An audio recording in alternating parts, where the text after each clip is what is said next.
Angle से देखो कि 8 ब्राह्मण विधायक हैं हरियाणा की विधानसभा में, जिनमें 7 बीजेपी के हैं। पीछे एक चर्चा और आई थी कि भाई भूपेंद्र सिंह हुड्डा जो है वो न्यारी पार्टी का निर्माण कर सके है। आ रही कि हरियाणा के लगभग जो 20 बड़े नेता हैं वो कांग्रेस छोड़ चुके हैं। कि चर्चाएं चल रही हैं कि हुड्डा साहब को कांग्रेस ने साइडलाइन कर दिया है जी सोनीपत से जी। लेकिन वो ब्रह्मचारी साहब एमपी तो बन गए, उसके बाद वो कहाँ गए?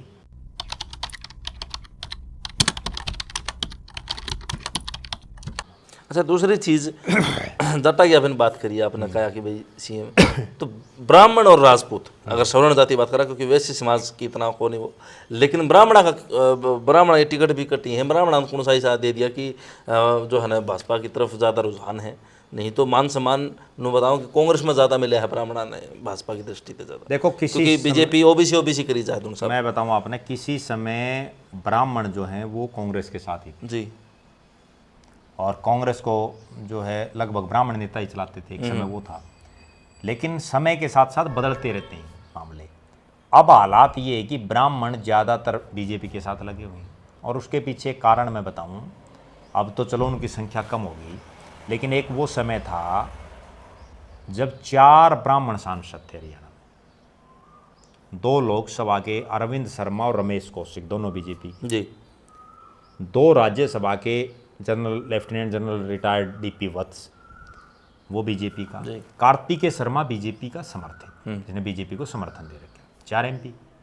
मूलचंद शर्मा कैबिनेट के बड़े पावरफुल मंत्री। आज भी आप इस एंगल से देखो कि 8 ब्राह्मण विधायक हैं हरियाणा की विधानसभा में, जिनमें 7 बीजेपी के हैं। ठीक है, कांग्रेस का केवल एक है कुलदीप वत्स बादली विधानसभा। और उन 8 में से जो 7 बीजेपी के, उनमें से 2 को मंत्री बना रखा है बीजेपी ने। ठीक है, रेखा शर्मा को राज्यसभा में भेज दिया जी। 5 राज्यसभा के एमपी हैं, उन 5 में से 2 ब्राह्मण हैं, रेखा शर्मा और कार्तिकेय शर्मा जी। तो देने में तो कसर बीजेपी नहीं छोड़ रखी। प्रदेश अध्यक्ष भी बीजेपी ने जाट को ब्राह्मण को बना रखे हैं। ठीक है, जबकि दूसरी तरफ आप कांग्रेस में देखो, कांग्रेस क्या दे रही है? कांग्रेस ने एक सतपाल ब्रह्मचारी को एमपी बनाया सोनीपत से जी। लेकिन वो ब्रह्मचारी साहब एमपी तो बन गए, उसके बाद वो कहाँ गए? आज अरविंद शर्मा आप बता रहे हो बेल आए हुए जी। कार्तिकेय शर्मा घूम रहे हैं, मूलचंद शर्मा भी घूम रहे थे, रामविलास शर्मा भी खूब घूम रहे हैं। ये कांग्रेस वाले क्यों नहीं घूम रहे? तो लोग जुड़ेंगे क्यों? सतपाल ब्रह्मचारी एमपी है, लोगों ने वोट तो देने में कसर कौन थोड़ी जिता दिया। प्रदेश मतलब मोहनलाल बड़ौली को हरा दिया और इसको जिता दिया, उसके बावजूद वो कहाँ गया? कहीं नहीं गया ना। कांग्रेस का एक एमएलए कुलदीप वत्स कहाँ जा रहा है? क्यों नहीं घूम रहा? कांग्रेस में बड़े बड़े ब्राह्मण चेहरे हैं, कुलदीप शर्मा है, बताओ कहाँ जा रहे हैं? नीरज शर्मा है, फरीदाबाद एनआईटी से एमएलए था, कहाँ जा रहे हैं? कहीं नहीं जा रहे। इसीलिए तो भाई कांग्रेस में जो जो समाजों के नेता ना वो जा ही नहीं रहे कहीं। अब आपने राजपूत समाज की बात की, मैं आपको एक उदाहरण देता हूँ। श्याम सिंह राणा है, मंत्री हैं जी, जा रहे हैं राजपूत समाज के प्रोग्रामों में। दूसरी तरफ कांग्रेस में राजपूत समाज के जो नेता हैं, अब जैसे एक नाम मैं बताता हूँ आपको, वीरेंद्र सिंह राठौड़ है, राष्ट्रीय सचिव हैं जी, रौंडा से 4 बार चुनाव हार चुके हैं, हालांकि कहाँ जा रहे हैं बताओ? तो जो कांग्रेस में उन समाजों के नेताओं कहीं जा ही नहीं रहे, इसलिए तो सारा सिस्टम खराब हो गया। लोग इसलिए नहीं जुड़ रहे। लोग तो तभी जुड़ेंगे ना, आज मान लो अरविंद शर्मा आ रहा है तो क्या सतपाल ब्रह्मचारी को नहीं जाना चाहिए? जाना चाहिए ना, बिल्कुल। क्या कुलदीप शर्मा को नहीं जाना चाहिए? लेकिन वो नहीं जा रहे, इसलिए वो सिस्टम नहीं बन पा रहा। ये है असली कहानी। तो नेताओं की कमी है कि नेता जनता बिल्कुल, जो कांग्रेस में हैं उनकी कमी ये है, उनने चाहिए सिर्फ जिता दो और फिर हमें से दो ना बात है, बस, और कुछ नहीं है। जबकि बीजेपी लगातार उनको कामों में रखती है, लगातार मीटिंग में मीटिंग रखती है, लगातार आदेश जारी होते हैं, कर दो भाई जाओ, ये जा नहीं रहे कहीं। अच्छा, चौधरी धर्मवीर सिंह की आप जिक्र कर रहे थे, तो चौधरी धर्मवीर सिंह 3 बार सांसद है और बंसीलाल की पूरा बंसीलाल परिवार वो एक तरह आप ही कहाँ तो लगभग आ चुके हैं। ठीक है, तो फिर पीछे एक मीडिया में खबर थी, आपने पढ़ी होगी कि भाई मोदी जी का वजीर बनाया जा सका है चौधरी धर्मवीर ने, तो उस बारे में क्या कहना, क्या वो चीज़ है? मैंने पहले बोल दिया आपने, वो तभी बनेंगे जब राव इंद्रजीत है। तब तक वो सीधी बात है, जब तक इंद्रजीत है, क्योंकि इंद्रजीत और जो धर्मवीर है दोनों का एक इलाका है। ठीक है, दोनों की एक ही बात है। अब यूं तो है नहीं, पहले 3 मंत्री में 4 बन जाएंगे हरियाणा से। हरियाणा तो छोटा प्रदेश है, ठीक है, अभी चुनाव भी नहीं है। मेरा ये मानना है कि धर्मवीर सिंह मंत्री बनेंगे। मैं जो समझ रहा हूँ इंद्रजीत की छुट्टी होगी, क्योंकि इंद्रजीत सिंह दो मामलों में अब बीजेपी के फिट नहीं बैठेंगे। एक तो उनकी उम्र 75 साल से ऊपर, उसमें वो नहीं आएंगे। दूसरा, एक व्यक्ति एक पद। यहाँ क्या हो रहा है कि उनकी बेटी मंत्री बना दी और वो खुद केंद्र में मंत्री हैं, तो इस पे बड़े सवाल उठ रहे हैं परिवारवाद के। तो उस चक्कर में इंद्रजीत सिंह का पद जाएगा। और मैं अगली भी बता देता हूँ, अगला चुनाव भी आरती राव को बीजेपी लोकसभा का लड़ाएगी। इंद्रजीत सिंह को रिटायरमेंट कर देंगे और फिर अटेली से कोई नया आदमी आएगा चुनाव लड़ने के लिए। कौन आएगा वो समय बताए।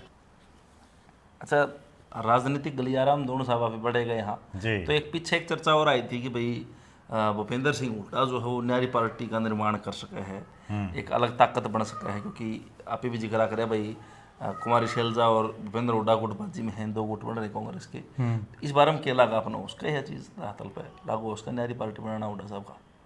देखो, हरियाणा में कांग्रेस पार्टी की तरफ से जो मुख्यमंत्री बने हैं जी, उनमें से जो बड़े नेता हुए हैं जी, उनने समय समय पर अपनी अलग पार्टी बनाई है, इसमें कोई दो राय नहीं। जी, और ये भी एक सच्चाई है कि जिन्होंने अलग पार्टियां बनाई उनमें से एक चौधरी देवीलाल के परिवार को अगर छोड़ दें तो चाहे चौधरी बंसीलाल का परिवार हो, चाहे चौधरी भजनलाल का परिवार हो, चाहे राव वीरेंद्र का परिवार हो, उन्होंने फिर अपनी पार्टी को वापस कांग्रेस में मर्ज भी किया है।